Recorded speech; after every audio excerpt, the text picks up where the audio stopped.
আমার দুইটা জান্নাত আল্লাহর কাছে লাখো কোটি গুণ শুকরিয়া। আমার সন্তানই সন্তান, মানে সেই ছেলে হোক আর মেয়ে হোক। তুমি তোমার আব্বুকে কতটুকু ভালোবাসো? অনেক। তুমি বড় হয়ে কি হতে চাও? আমি বড় হয়ে ডাক্তার হতে চাই। তোমার আব্বু তোমাকে নিয়ে কি স্বপ্ন দেখে?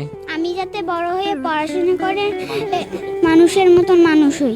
যদি ডাক্তার হয়ে যাও, আম্মু এবং আব্বু এই দুজনের জন্য তুমি কি করতে চাও? আমি বড় হয়ে ডাক্তার হয়ে সবাইকে সেবা করব, চিকিৎসা করব। সন্তান তো সন্তানই, ছেলে হোক আর মেয়ে হোক, আমার কাছে দুইটাই সমান। ওদের নিয়ে কি স্বপ্ন দেখেন? মানুষের মতো মানুষ হবে, ইসলামী শিক্ষায় শিক্ষিত হবে, ভালোভাবে মানুষের সাথে মিশবে আর কি, যাতে বাবার অসম্মানী না হয় এরকম কাজ করবে, এইরকম শিক্ষা দেবো আর কি। প্রতিটা বাবা মূলত মেয়েদেরকে নিয়ে কি স্বপ্ন দেখে এবং তাদের কি প্রত্যাশা থাকে? প্রত্যেকটা বাবার স্বপ্ন থাকে মেয়েটা ভালোভাবে ইসলামী শিক্ষায় শিক্ষিত হবে। বাবা মেয়ের সম্পর্কটা এটা বলে বুঝাতে পারবো না, অনেক অনেক অনেক গভীরতম। যখন আমার বাচ্চা ছিল না তখন আমি বুঝতাম আসলে যে কতটা গভীর। সন্তান বাবা, আমি বিশেষ করে কন্যা সন্তান বাবার কাছে যে কি সেটা যে আছে সে বুঝবে। এটা এটা এটা মধুর বলতে কি মানে অন্য ধরনের একটা ভালো লাগা কাজ করে।